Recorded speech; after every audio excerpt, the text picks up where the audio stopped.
Ô, Rodrigo, tudo bem? Oi, César, como é que tá Que aí? bom, que bons ventos do trabalho aqui, ventos de mudança, todo dia uma nova mudança, Rodrigo. Pois é, né? A gente não consegue descansar, né, César? Cada dia, e é cada dia mesmo, não é figura de linguagem, sabe? Não é hipérbole, não. É cada dia nós temos um novo normativo. Tem um amigo meu que utilizou uma expressão que eu vou começar a utilizar, que parece, essas MPs parecem gremlins, sabe? Parece que jogaram água no gremlin depois da meia-noite e elas começam a se reproduzindo sem parar. Tá uma coisa muito louca mesmo.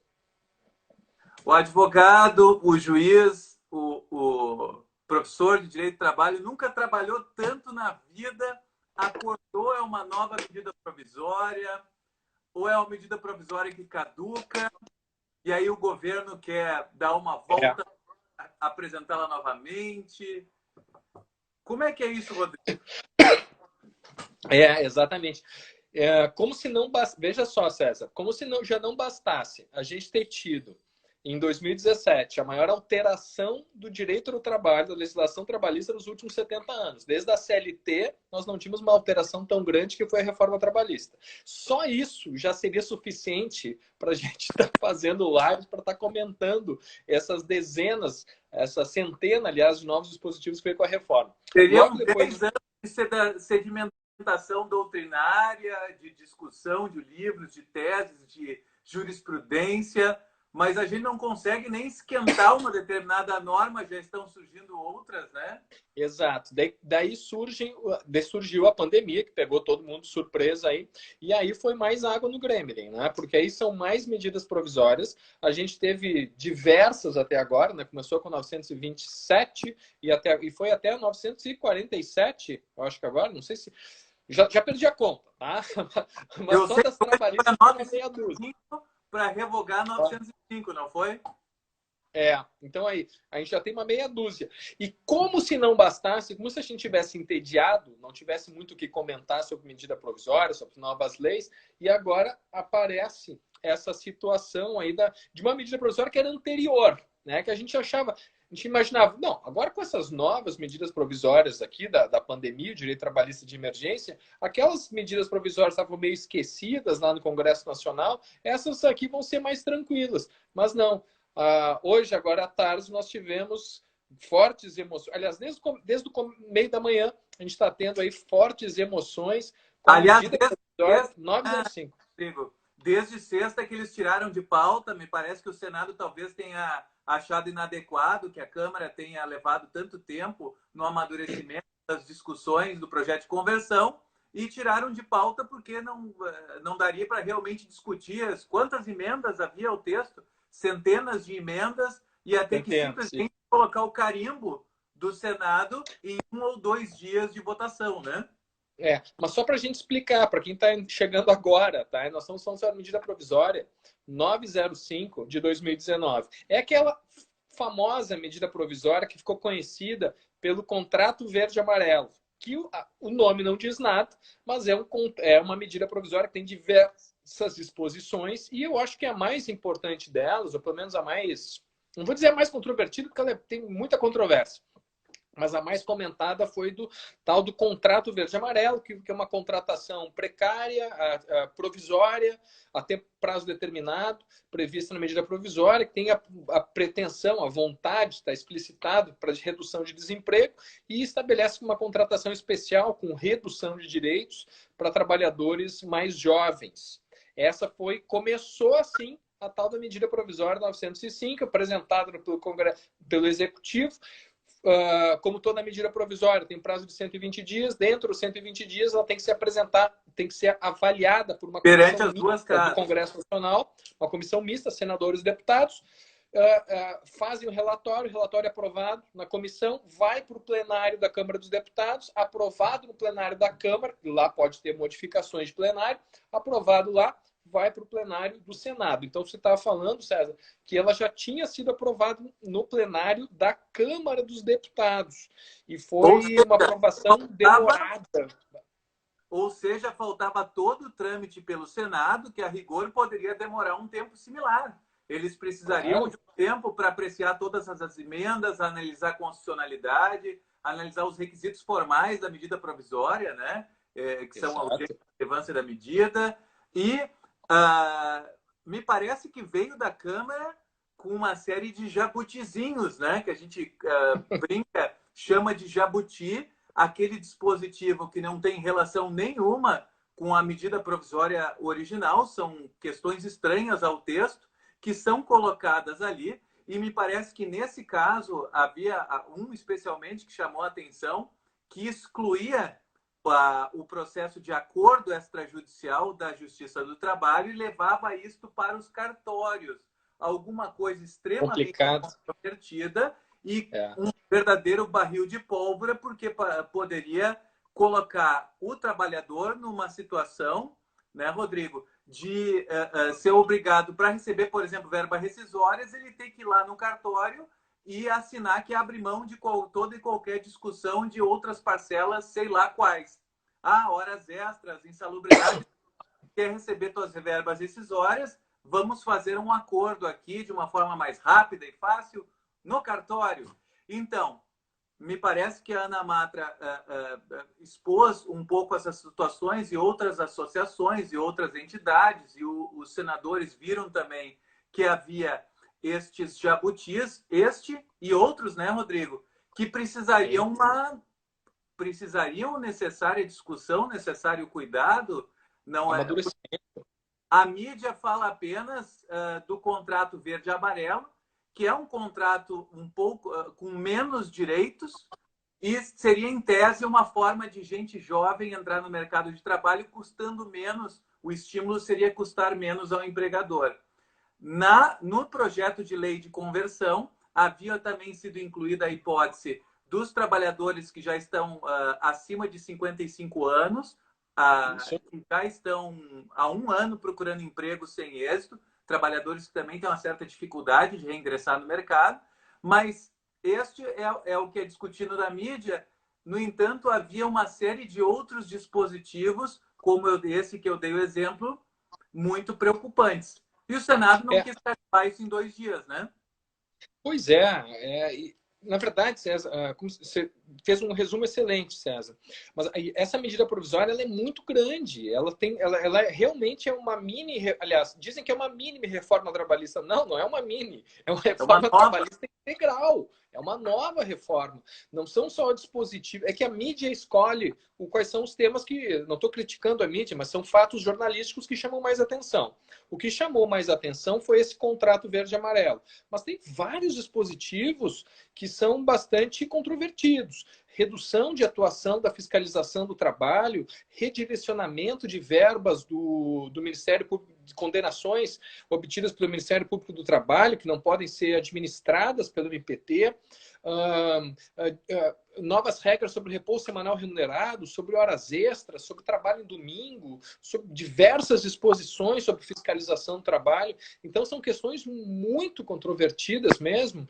E César, aqui a gente tem que fazer uma lembrança. A reforma trabalhista, a original de 2016, 2017, ela teve pouquíssima discussão no Congresso Nacional. Você pode gostar muito das exposições ou pode detestar. O que você não pode é rejeitar o fato de que ela foi pouquíssimo discutida no Congresso Nacional. E um dos grandes motivos dela atualmente ter tantas dificuldades de aplicação é essa deficiência, esse déficit de discussão. Então, com a medida provisória 905 estava se encaminhando exatamente para essa situação. É uma nova reforma trabalhista, foi apresentada no Congresso Nacional, a comissão mista tem pouco tempo para se manifestar, ainda mais nesse ambiente de pandemia, que nós temos questões muito mais urgentes para serem tratadas. E, de qualquer forma, a comissão mista fez o seu relatório. Pessoalmente, acredito que devia ter discutido um pouco mais, até porque essa não é uma matéria que devia ser objeto de medida provisória. E aí, chegou no Senado, foi decidido numa quinta-feira, chega no Senado na sexta.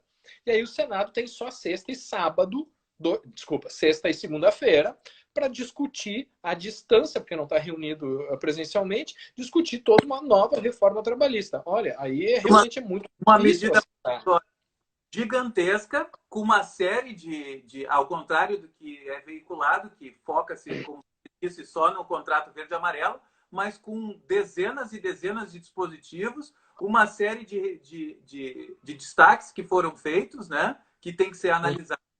E é muito complicado. Ia acontecer a mesma coisa que me parece que houve nos bastidores na reforma trabalhista, um acordo pelo qual o Senado iria apenas meramente carimbar, dar o seu ok e seria editada uma medida provisória para a questão da mulher grávida em atividade insalubre. Lembra aquela discussão? Ia ser nos vetos, tá, César? O acordo, nessa época eu era presidente da Associação dos Juízes de Trabalho do Rio Grande do Sul, você bem lembra, e passava o dia no Congresso Nacional tentando explicar que não ia dar certo, não ia funcionar se não houvesse melhor discussão e aperfeiçoamento. E aí o que o Executivo na época prometeu é que haveria diversos vetos, diversos dispositivos seriam vetados. Isso não aconteceu. Não teve veto. O que teve depois foi uma medida provisória que tentou consertar, principalmente em matéria do contrato intermitente, e não funcionou. Não foi nem apreciado pela comissão mista. Foi a MP 808, que teve o seu prazo de validade, depois ela caducou e não se colocou nada em seu lugar, né? Enfim, ela aclarava, ela é quase uns embargos declaratórios da reforma infringentes, mas com muitos efeitos infringentes aí, né? Infringentes, está certo. Então, agora me parece que o Senado não aceitou a mesma situação e, olha, não vamos aqui carimbar essa medida provisória em 2 dias. Mas o que é preocupante agora, Rodrigo? Vamos contar o que aconteceu. Só para terminar a novela, o que aconteceu, o que a gente estava acompanhando durante hoje o dia inteiro. E aí você sabe, né? Todo mundo que está nos assistindo está acompanhando como é que acontece. As disposições dos políticos, elas são manifestadas no Twitter. E aí o presidente do Senado, o senador Davi Alcolumbre, que é quem pauta a medida provisória, coloca ela em discussão ou não, aliás, pauta o relatório da comissão mista, lançou no Twitter dele dizendo, olha, não tem tempo para analisar a medida provisória, que é o que parece evidente. E aí, diz ele, estou sugerindo ao presidente da República que ele revogue a medida provisória e possa ter oportunidade de apresentar uma nova. Alguns minutos depois, acho que uma meia hora, 40 minutos, o próprio presidente da República, numa rede social, disse a mesma coisa. Vou revogar essa medida provisória 905 e vou refazê-la, vou reeditá-la, vou reapresentá-la e assim dá mais tempo para o Congresso Nacional, também o Senado, poderem apreciar. Essa foi a novela que nos apareceu. E aí nós chegamos à nossa polêmica. E aí nós chegamos à nossa questão polêmica. Pode ir, Arnaldo. E aí, como nós somos juristas, nós temos essa oportunidade de sempre dizer depende da interpretação, né? Agora, como é que é o panorama normativo que a gente tem aí? Vamos voltar um pouco a fita para contextualizar isso para quem está nos assistindo. Vamos voltar para a década de 90, onde o Poder Executivo governava por medidas provisórias. E ele nem se preocupava, o Congresso estava praticamente nulificado, porque as medidas provisórias elas eram revalidadas automaticamente. Então, a medida provisória editada em 98, ela podia passar 2, 3 anos, aliás, ela poderia ficar ad eternum sendo reeditada. Né? Lembra? Medida provisória não sei quanto, hífen 51.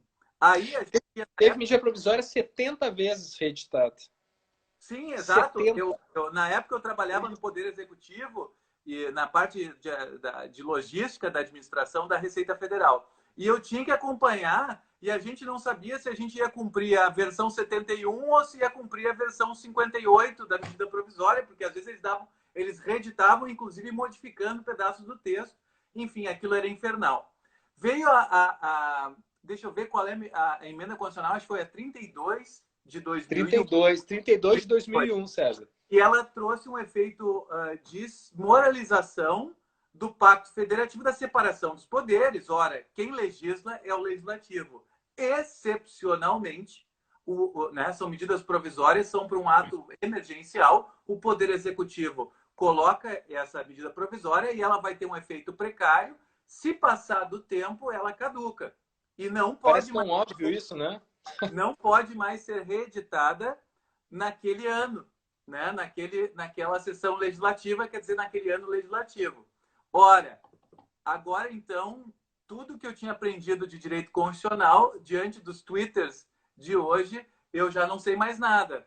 Qual a sua E opinião? como disse aqui, está nos assistindo aqui minha ex-aluna, Joana Conzatti, lá da Uniriter, diz porque o Twitter é o novo diário oficial. É isso aí, Joana. Exato, exato. Inclusive, eu estou vendo se o Diário Oficial, estou olhando aqui agora, para ver se ele confirmou o nosso verdadeiro Diário Oficial, que é o Twitter. Estou olhando aqui. Não, tem sim, eu já vi, tá, César? Tem. Tá aí? Então teve uma edição extra com a revogação da medida provisória. É o claro artigo 1º a importância do Twitter, né? Tá, mas então, diante da emenda constitucional 32, eu acho que vale a pena a gente depois vai ter que tratar um pouco de cada uma das outras medidas que o governo, as medidas relacionadas a esse nosso direito de emergência, mas como esse é o assunto de hoje, não temos como nos furtar, né, Rodrigo? Qual é o texto que a emenda constitucional trouxe ali para o parágrafo 10 do artigo 62 da Constituição?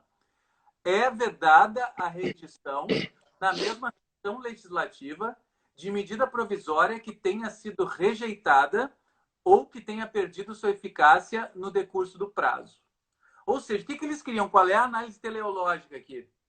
Eles queriam que o presidente não pudesse estar legislando definitivamente numa questão que, em princípio, seria emergencial e precária. Eles queriam deixar o Congresso legislar e, para isso, não poderia ficar editando ad eternum uma determinada medida provisória.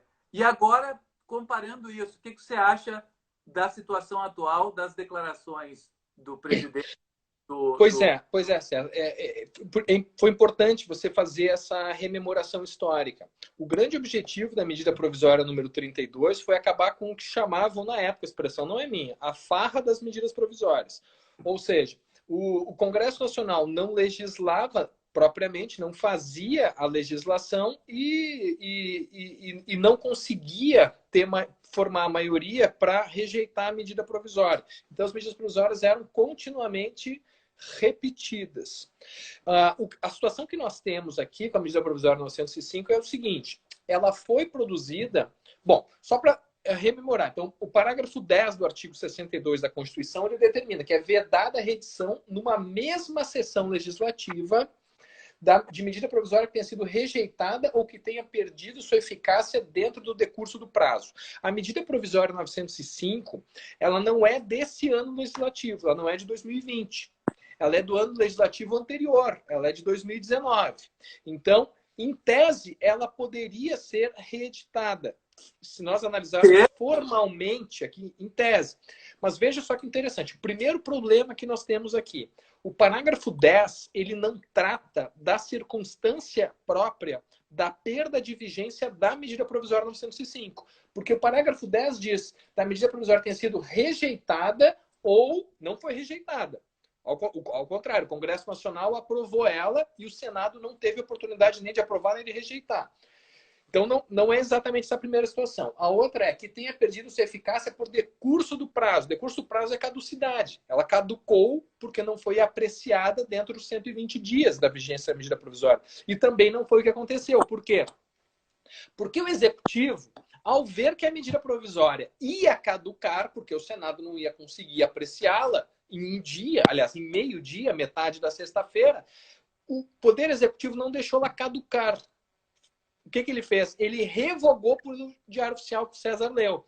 Então, essa hipótese da revogação ela não é expressamente tratada no parágrafo 10 do artigo 62. Bom, e aí nós temos que buscar o que meu amigo César Preti costuma utilizar, a expressão latina, buscar a mens lege, o motivo da lei. Quando a lei trata de ter sido rejeitada ou perdido sua eficiência no prazo, são as situações em que o legislativo não aprovou a disposição. O que nós tivemos aqui foi um ato do executivo que impediu o fechamento formal do prazo porque já sabia que o legislativo não ia conseguir apreciar. Então, aqui, pessoalmente, eu vejo muito pessoalmente, vejo que essa circunstância em que o legislativo revoga a sua própria medida provisória para evitar que ela seja caducada, aí ela entra, é a mens lege, é o motivo legislativo, ela entra nessa circunstância do parágrafo 10º.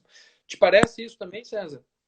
Me parece, e eu acho muito difícil, seria uma interpretação, como dizem, um salto mortal, triplo, giratório, carpado, hermenêutico, uma interpretação forçada, uma interpretação apenas para que eu fuja das palavrinhas, é uma tentativa de eu não bater contra as palavrinhas do texto, mas eu estou completamente eviscerando, eviscerando, bom português, arrancando as tripas do texto, desnudando o texto de qualquer eficácia prática, né? Então, assim, existem, dentro dos princípios de interpretação constitucional, eu não posso interpretar a Constituição, a lei máxima do país, de uma forma que eu deixe um texto meramente para bonito, um texto meramente programático, um texto sem eficácia. Eu tenho que adotar, em hermenêutica constitucional, a máxima eficácia para o texto. Ora, se o texto foi feito justamente para impedir que fossem sendo sucessivamente reeditadas as medidas provisórias, ora, então daqui a pouco o chefe do Poder Executivo, cada vez que faltarem horas para a caducidade, basta ele revogar pelo Twitter ou qualquer meio que ele queira, enfim, depois referendado pelo Diário Oficial, e há tempo de, no dia seguinte, ele publicar uma nova. Ou seja, nós voltaríamos para antes da emenda constitucional. Antes de 2001. 32 e acabaríamos. Então, não podemos interpretar dessa forma, porque é justamente para isto que a emenda constitucional 32 veio. Agora, como lembra aqui, está lembrando aqui, César, nossa colega Suzane Schultz, lá do TRT da 17ª Região, seria uma interpretação totalmente contrária à boa-fé, que se presume do administrador público. O administrador público tem que ter a boa-fé também de permitir que o parlamento deixe caducar a medida provisória e, assim fazendo, o próprio parlamento afirma que não é conveniente aquela medida provisória, o texto não é conveniente. Existem duas formas de reprovação. A reprovação expressa pelo parlamento e a reprovação pela não ação, permitindo que ela seja e no caso, o Senado decidiu tirar de pauta porque não aceitou da forma como estava sendo. Isso é um ato de reprovação à medida provisória, ao menos com todos os acréscimos que ela tinha, com todos os artigos que foram acrescidos, enfim, houve a caducidade. Então, se pensar bem, não há inconstitucionalidade apenas por uma afronta direta ao parágrafo 2º do artigo 62, mas também pelas cláusulas pétreas da pura separação dos poderes. Porque, segundo palavras, inclusive, vamos citar aquela decisão que nós estávamos discutindo antes, né, Rodrigo? Tem a ADI 5709. E existem outros, porque a ADI 5709 cita outros precedentes do próprio STF, onde essa questão já foi sacramentada. Que não poderia... Acho que a relatora foi a ministra Rosa Weber, não foi? Foi a ministra Rosa Weber, isso. E era um caso que a ratio decidendi é exatamente a mesma, encaixa como uma luva. Uma medida provisória que foi revogada para que fosse editada outra, que depois, inclusive, o Congresso converteu ela em lei. Mas foi ajuizada a ação ADI 5709 e foi considerada inconstitucional por esse vício de origem. Porque se esse vício de origem fosse depois, se fechasse os olhos para ele, permitiria que a presidência legislasse pelo parlamento, o que é uma afronta a cláusulas pétreas, é uma afronta à separação dos poderes. Está aqui, recomendo para vocês depois a leitura, que o tempo não nos permite, mas é a ADI 5709, e é muito interessante, na própria ementa, não precisa nem... Se você quiser se aprofundar nisso, tem 83 páginas o acórdão, mas a ementa, neste caso, ela foi feliz ao resumir esses elementos, lá nos itens 8 e 9, é vedada a redição de medida provisória que tenha sido revogada, perdido sua eficácia, ou rejeitada. Ou seja, rejeitada expressamente, caducidade pelo decurso do tempo, ou esse jogo aí de revogar para depois reeditar. Então, a ação direta foi julgada procedente para declarar inconstitucional a Lei 13.502, que era aquela da reestruturação dos ministérios, né, em 2017. E a situação de fato, se a gente ainda tiver dúvida que os fatos essenciais, porque em termos de precedentes, não interessa apenas a tese. A tese é uma tentativa de resumir o precedente. A tese não vincula. O que vincula é o resultado e o conjunto fático onde aquele resultado foi construído. Então, aqui, qual é o fato? Está lá no item 2 do relatório. Pede a inconstitucionalidade da medida provisória 768, porque foi editada com o propósito de... César, olha só, tem duas questões interessantes aqui que eu acho que a gente precisa tratar para sistematizar da 5709, porque elas são... há certas divergências interpretativas que vão se deslocar para a interpretação da nova medida provisória com o texto, repristinando o texto da 905. Duas questões. Primeiro, a ADI 5709, nessa ADI, o Supremo Tribunal Federal, ele teve a oportunidade de dizer o seguinte, que o novo texto da nova medida provisória, ele não precisa ser idêntico ao da medida provisória que perdeu a revogação. Porque o que eu estou imaginando que vai acontecer? O executivo não vai ser ingênuo, e eu não estou dizendo isso criticando o executivo, ao contrário, estou reconhecendo a inteligência estratégica. O executivo não vai ser ingênuo de fazer um texto exatamente igual. Não vai fazer um texto idêntico da 905. Vai manter o espírito da lei. Amarelo e verde o contrato. A gente brincou com isso, né? Que vai se mudar, se chamar de amarelo e verde, ou outra coisa, ou verde, amarelo e azul. Sim, mas verde, amarelo, azul e branco. Agora, falando sério, o que estão anunciando nas redes sociais?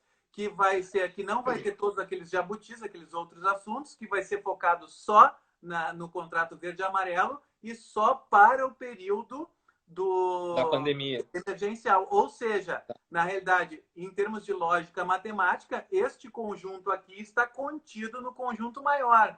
Claro! Então, são coisas diferentes. E a ADI, ela esclarece, César. Não sei se você chegou a ver. A ADI diz o seguinte: medida provisória idêntica ou com conteúdo normativo, essa expressão importante, substancialmente similar a que perdeu a vigência. Ou seja, não precisa ser idêntico, ela não precisa ser menor, ela precisa ser substancialmente, não é nem substancialmente igual, é substancialmente similar à medida provisória que perdeu a vigência. Porque, vamos pegar a partir daí, porque senão bastaria, claro, eu não estou dizendo que esse é o caso, mas se um poder executivo quisesse agir dessa forma, bastaria picotar a norma, embaralhar, reorganizar, mudar as palavras, muda um pouquinho aqui, um pouquinho ali, e agora é uma norma diferente. Quer dizer... ou fracionar em várias MPs, ou fracionar em várias. Fracionar, exatamente. Eu teria a mesma norma, substancialmente similar, com uma outra roupagem, ou um outro tamanho, um outro fracionamento, né? Aqui, no caso, eles já estão anunciando que vão limitar o assunto do contrato verde e amarelo e limitar no tempo da pandemia. Pode isso, Arnaldo? Pois é, mas aí que tá. Aí nós voltamos para essa orientação do Supremo Tribunal Federal, que não pode repetir se for substancialmente similar. Qual é o conteúdo dessa expressão substancialmente similar? Bom, aí acho que vamos depender de novo de uma avaliação do Supremo Tribunal Federal. Mas essa é a segunda, então, das situações controvertidas. A terceira e última, e a gente deixou para o final, porque essa é mais controvertida ainda, diz respeito ao ano em que a MP pode ser repetida. Porque a medida provisória, o texto dela, ela pode ser repetido. Não existe a vedação absoluta de impedimento de uma medida provisória que perdeu a vigência, ela não poder ser repetida. O que existe, sim, é a disposição no artigo 62, parágrafo 10º, de que a reedição da medida provisória, que perdeu a vigência por qualquer motivo, essa reedição, ela deve... O objetivo de evitar as medidas provisórias em cadeia, em sequência, se eu tenho... Porque tem o outro parágrafo já diz que pode ser prorrogado, é 60 dias mais 60 dias. Quer dizer, eu já tenho o período máximo pela qual o presidente pode exercer esse poder legislativo precário e excepcionalíssimo. Isso ficou bem claro lá na Emenda Constitucional 32. Exato. Que é só 3 meses. E as exceções nós temos que interpretar restritivamente. De quem é o poder legislativo? É do parlamento. Quando o presidente o exerce, ele exerce a título precário e de forma bastante restrita. Se eu for contar a sessão legislativa do momento da edição, usando essa pequena ambiguidade do texto, eu retiro grande parte da eficácia desse bloqueio que foi feito pela Emenda Constitucional 32, porque eu permito que medidas provisórias editadas no final de um ano seja burlado esse prazo de 120 dias, esse limite que foi colocado. Sim, não faria sentido que uma medida provisória lançada em dezembro possa ser reeditada, ou seja, ficar 240 dias em vigência e uma lançada em janeiro só tenha 120 dias de vigência. Não existe nenhuma lógica jurídica nesse tipo de avaliação de interpretação hermenêutica. Mas o problema aqui que eu vejo, a dificuldade que eu tenho visto de algumas pessoas interpretarem, e até parece que essa foi a interpretação do presidente do Senado e do presidente da República, é que a tese de repercussão geral do Supremo Tribunal Federal, na ADI 5709, ela não presta esse esclarecimento. Né? Ela não diz que o ano ou a sessão legislativa da impossibilidade de reedição deve ser a mesma do ano legislativo da perda da vigência. E aí é que está criando essas dificuldades. Mas veja só, César, eu pincei um trecho do voto da ministra Rosa Weber e olha só o que ela diz na ADI. Ela diz: a reedição de medidas provisórias com o mesmo assunto durante o prazo de um ano é inconstitucional, porque é claro desvio de funções, uma vez que um ano é pouco para a lei se firmar. Então ela fala em um ano, prazo de um ano. Parece que ela está tratando aqui de um prazo calendário. E aí, com isso, ampliaria. Porque, em tese, pela interpretação que a gente está fazendo aqui, a reedição dessa medida provisória 905, integral, em partes ou substancialmente parecida, ela só poderia ocorrer a partir do início do ano legislativo de 2021. E se interpretar literalmente o voto da ministra Rosa Weber, somente poderia refazer a medida provisória não em janeiro de 2021, mas somente em 20 do 4 de 2020, só em 20 ou 21 do 4 de 2021. Seria possível. Então, um ano depois um ano calendário. Um ano calendário a partir da caducidade. Então, exato. Essa interpretação que ela deu seria mais condizente com a finalidade da emenda constitucional. Do contrário, a gente, como eu disse antes, eviscera, retira qualquer possibilidade de eficácia do parágrafo 10º. Rodrigo? Já temos o precedente aí, né, César? Tu acha que esse precedente aqui já é aplicado? Já pode ser aplicado? Então, nós temos claro, existem outros, né? E assim, saiu agora de tarde este anúncio, nem deu tempo de fazer uma pesquisa mais profunda, mas já surgiu esse. Mas neste próprio precedente, eles citam precedentes anteriores onde foi já delimitado isso. É uma questão da gente estudar um pouco mais aprofundadamente. Até convido aqui no ar o colega para a gente escrever um artigo sobre isso, sobre esses limites, né? Vamos fazer. É maldade isso, porque você fazendo isso aí, ó, tem centenas de pessoas nos vendo, sabe que não tenho eu como rejeitar, né? Eu como testemunha, né? É quase uma coerção aqui. Bom, vamos escrever sim. Então, olha só, isto é uma ação declaratória de inconstitucionalidade. ela é um dos precedentes mais fortes que nós temos no nosso sistema. Está no topo da lista do artigo 927 do Código de Processo Civil e, além do mais, os seus efeitos vão ser impostos por reclamação constitucional. E não é reclamação na primeira instância, como é o caso de repercussão geral. Aqui, como é uma ação direta de inconstitucionalidade, há uma ligação direta com o Supremo. Eu posso interpor uma reclamação, digamos assim, que digamos que haja uma ação em primeiro grau, discutindo, né, ainda que aplicando incidentalmente este entendimento, digamos que seja considerado válida, veja só a gravidade disso.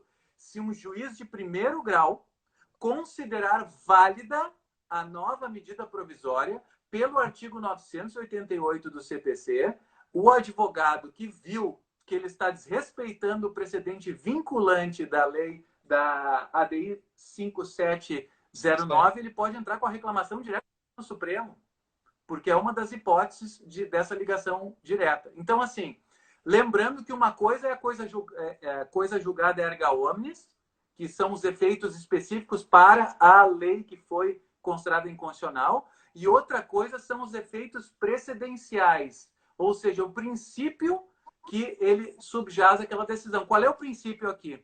De que, havendo uma medida provisória revogada antes da caducidade e sendo reeditada outra para lhe substituir, é uma burla ao parágrafo 10º do artigo 62 e, portanto, inconstitucional. Eu, juiz de primeiro grau, eu sou obrigado, eu não tenho como ter um entendimento contrário a isso. Você concorda, Rodrigo? Concordo. César, você está tratando aí de questões jurídicas muito profundas, até porque o César, o pessoal sabe, é um dos grandes especialistas nacionais no tema de precedentes e aplicação dessa sistemática de precedentes no direito nacional. Só queria mandar um alô, um abraço para a doutora Rita Bertucci, né, que está nos assistindo lá de Caxias do Sul, que já foi citada hoje em outra live, na live do nosso colega César. Nosso colega, o juiz Rafael Marques, citou ela, então ela está sendo citada pela segunda vez em outra live.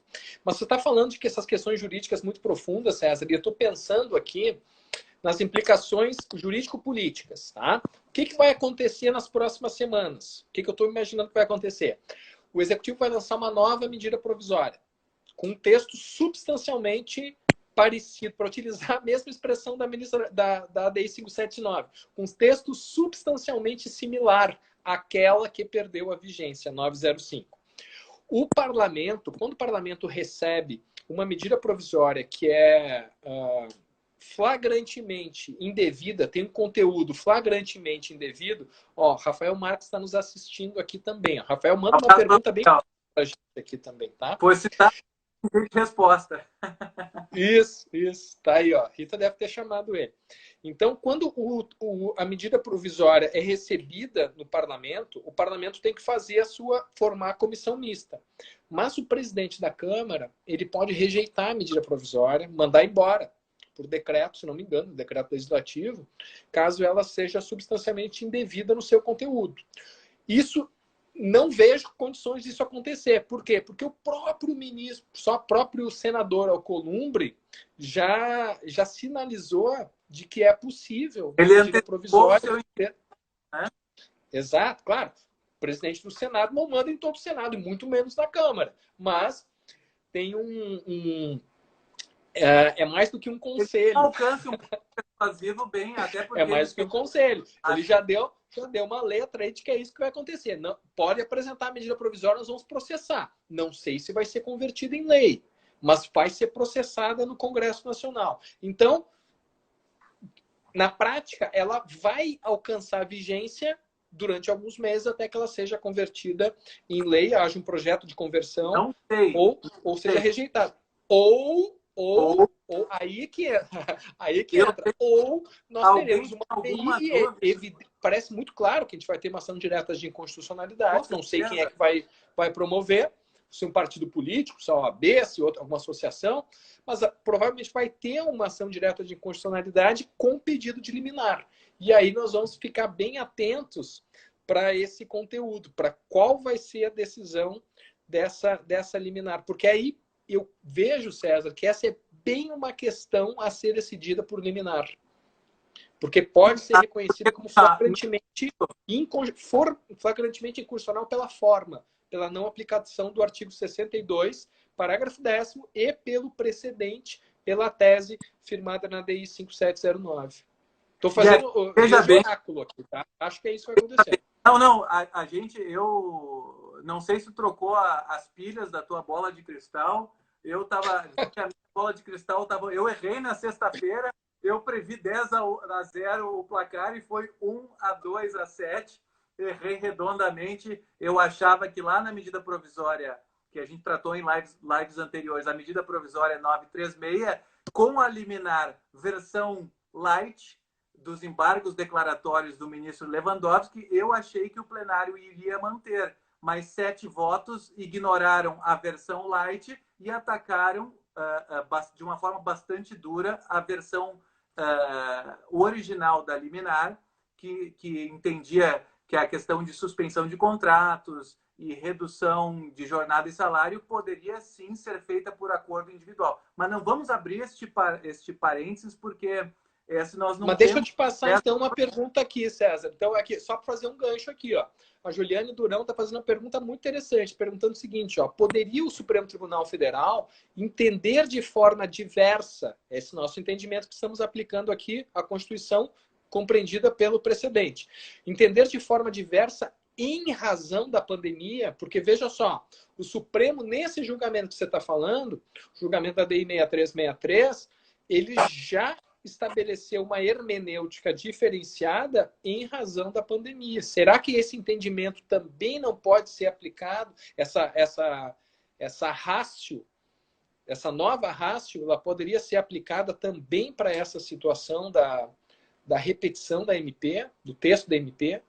Olha só, essa pergunta é extremamente delicada, complexa e muito interessante, pergunta genial, aliás, porque mostra que os fatos dramáticos deste momento estão forçando, talvez, o Supremo a rever e a flexibilizar certos entendimentos. Até onde o STF vai para atender isso, eu acho muito difícil prever. Realmente fui surpreendido porque foi descartada uma cláusula pétrea expressa, a questão da negociação coletiva redução de salário por norma coletiva. Está lá no artigo 7º, inciso 6º, questão polêmica aí de sexta-feira passada. Eles usaram princípios muito abstratos, muito gerais, de um conteúdo normativo muito menos denso, para descartar, neste momento de pandemia, um dispositivo concreto, expresso, explícito, ainda considerando a interpretação light, a questão da negociação coletiva invertida, diferida, após o acordo individual. Então, trazendo para cá, será que seria possível que o STF descartasse o seu próprio precedente temporariamente por conta da emergência? É um pouco preocupante, porque a própria Constituição já disse quais os princípios, quais as garantias podem ser suspensas em quais tipos de emergências, que são o estado de defesa e o estado de sítio. Eu não sou muito bom de guardar números, acho que é 136 e 137, Rodrigo. Tá certo, são esses mesmos. 136 e 137, tá. Então, e mesmo assim, com um rito muito rígido. E com a participação do parlamento. Isso é importante. Não é o executivo que decide sobre isso. O presidente decreta provisoriamente e rapidamente o parlamento tem que deliberar, porque o estado de defesa ele é mais restrito. E o estado de sítio, que é algo mais amplo, é nacional, o presidente não tem poderes para decretar, é o próprio parlamento que decreta. E ainda assim, questão de recolhimento nas casas, quebra de sigilo das comunicações, são algumas garantias que são suspensas, mitigadas. E o próprio decreto que o parlamento faz de reconhecimento desse estado de defesa, estado de sítio, ele tem que esmiuçar como as garantias são mitigadas. Ora, então, se eu abrir mão de uma proteção a uma cláusula pétrea, que é a separação dos poderes, porque o parágrafo 10º do artigo 62, que impede a redição eterna de medidas provisórias, como é que eu diria? Ela é uma materialização da cláusula pétrea da separação dos poderes. Então, se o Supremo abrir mão disso, em primeiro lugar, é necessário para a crise o contrato verde-amarelo, considerando que eu tenho uma série de outras medidas mais emergenciais, porque o contrato verde-amarelo nem foi feito para a crise, ele foi feito antes da situação de pandemia. A situação de pandemia ela tem redução, tem suspensão, tem financiamento subsidiado de 2 meses da folha. Então, assim, mas o Executivo já disse que a nova MP, que repetir a 905, ela também vai ter como fundamento, nos seus considerandos, o combate ao desemprego e a redução da capacidade da atividade empresarial decorrente da pandemia. Então, Rodrigo, aí eu te devolvo, porque eu já falei demais, eu te devolvo a pergunta com a seguinte provocação. A pandemia, ela pode ser argumento para excluir todas as cláusulas da nossa Constituição, para excluir uma porção delas? Eu posso usar isso como excusa para basicamente qualquer coisa? Que implicações isso vai ter para o futuro? O Brasil está em crise desde 1500, como dizem, né? Isso não poderia, para algum governante arbitrário que queira acabar com a democracia, isto não seria uma brecha extremamente perigosa para que, com uma alegação de crise, se subvertessem as garantias que mantêm a nossa vida, a nossa propriedade e o nosso pescocinho no seu devido lugar?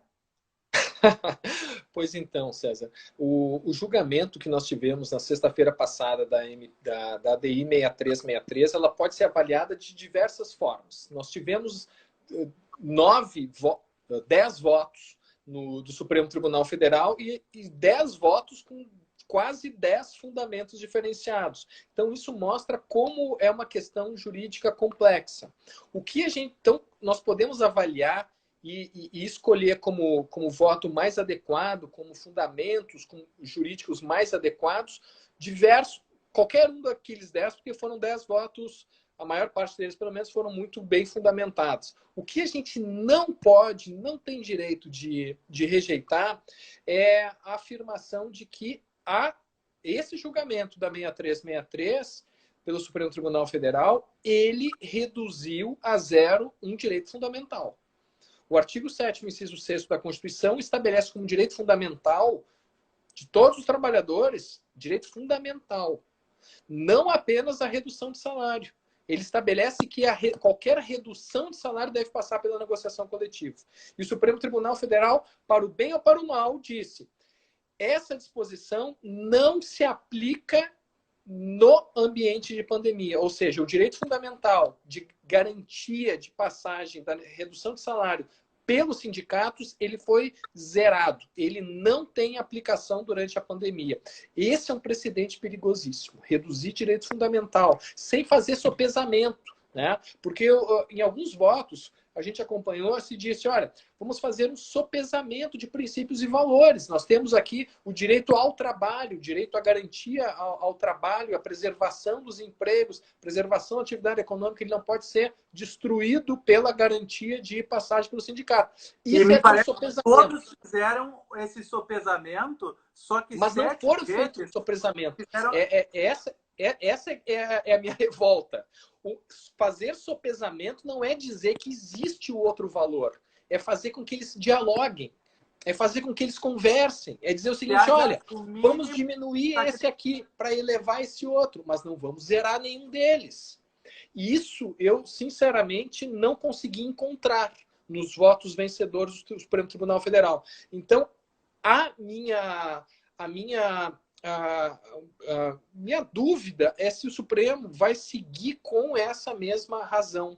Se vai seguir compreendendo da impossibilidade de zeramento de direitos fundamentais sem uma circunstância muito delimitada, muito rara, muito excepcional, que é o estado de sítio, o estado de defesa. E veja, não estou defendendo que haja decretação de estado de sítio, estado de defesa, mas eu tenho muitas dúvidas se isso não vai se manter. Porque, como nós já conversamos outras vezes, César, a Constituição é que nos separa da barbárie. A Constituição, o documento constitucional, é o que permite que maiorias ocasionais nos permitam o abandono da civilização. Então, se a gente permitisse erodir de cláusulas pétreas, o caminho pode ser um caminho sem volta e vai nos assombrar. Daqui a alguns anos vai nos assombrar, porque os exemplos históricos que nós tivemos até hoje de redução da Constituição, de dizer, nesse momento a Constituição não deve ser cumprida nos seus direitos fundamentais, não foram bons exemplos históricos. Às vezes demora décadas, às vezes demora 20 anos para se retomar os trilhos da ordem constitucional. Eles vão citar no futuro estes precedentes para dizer que isso é possível, porque nós estamos em um sistema onde a cultura jurisprudencial ela é uma cultura de longo prazo, ela vai se acumulando. E aquilo que foi decidido antes, ainda mais após o nosso Código de Processo Civil de 2015, ela vai indicando o caminho para as próximas decisões. Então, a partir do momento que eu já cedi aqui, é muito mais fácil eu ceder mais ali, eu ceder mais lá. Então, vamos pegando aqui o caso concreto do artigo 62, parágrafo 10º, se eu, neste tempo de crise, com alguma justificativa, eu achar que essa medida que é muito importante para a sociedade ter neste prazo da pandemia, o contrato verde-amarelo, que isso é solução para todos os males, o que me impediria de descartar novamente o artigo 62 e permitir que o governo reedite emendas ilegítimas com isso? Não tem, as portas estão abertas.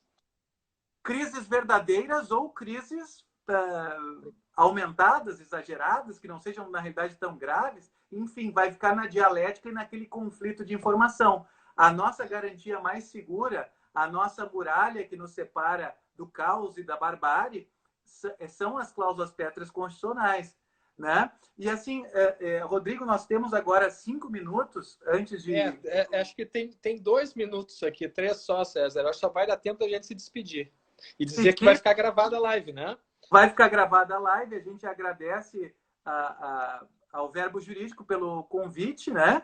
E a gente começou falando da medida provisória 905, que foi... que não caducou, não deixaram caducar, revogaram ela na presente data, isso tem uma série de implicações, e a gente fez o paralelo entre a situação que aconteceu na sexta-feira, do pleno cassando a liminar da ADI 6363, veja como tudo é interligado, como a gente não tem mais uma certa segurança de que o texto da Constituição vai ser uma barreira segura para nos dar essa previsibilidade. Né? Nem o campo topográfico da Constituição dos direitos fundamentais, o que aí a gente tem certeza que é mesmo direito fundamental. Difícil ter fé no futuro. A nossa bola de cristal ela está um pouco opaca, está difícil de prever o que vai acontecer. Pela letra fria do artigo 62, parágrafo 10, e analisando aquelas 3 facetas que nós estávamos discutindo aqui, me parece que um juiz de primeiro grau é obrigado a rejeitar a constitucionalidade dessa nova MP que virá, sob pena de reclamação direta para o Supremo, artigo 988 do CPC, e me parece que, para que não aguarde esta MP surtindo efeitos enquanto se discute a constitucionalidade dela, seria o caso de ter uma liminar do Supremo já suspendendo e reafirmando que não se pode reeditar medidas provisórias sem qualquer limite. Mas para isso, a minha bola de cristal, para essa parte, eu acho que ela funciona. Teremos uma nova medida provisória substancialmente parecida com a medida provisória 905, no mínimo no campo relativo ao contrato verde-amarelo. E logo depois disso teremos uma ação direta de inconstitucionalidade, teremos a apreciação de uma liminar. Com certeza. Não me pergunte o conteúdo da apreciação. Tá certo. E como nós tocamos na ADI 6363 e na MP 936, só para a gente fechar o assunto aqui, como é que ficou? Nós temos 1 minuto e meio, só para dar uma pinceladinha, como fica a medida provisória 936 após essa liminar? o texto está integralmente mantido e lá no parágrafo 4º do artigo 11 da MP 936 tem uma obrigação de comunicar ao sindicato em 10 dias. Ou seja, agora não vale mais aquela questão, aquele debate se o sindicato precisaria chancelar ou precisaria concordar. Isso já está estabelecido que não afeta a validade do acordo. Agora, na minha humilde opinião, se não fizer a comunicação aos sindicatos, aí sim, realmente eu vou estar omitindo uma formalidade essencial e aquele acordo individual não seria válido. Qual é a sua opinião, Rodrigo? Temos 30 segundos. Nesse segundo, César, eu acho que é exatamente isso. Eu acho que você deu um bom resumo aqui do que vai acontecer. E o que a gente tem de certo mesmo, César, é que nós temos aí uma crise a cada dia, nós temos uma lei a cada dia e nós temos uma Constituição a cada dia. E não temos muita segurança. O que a gente tem de certeza é o seguinte, que a gente vai continuar estudando aqui esses temas e, se for possível, a gente sempre vai entrar aqui, fazer um abraço a todos.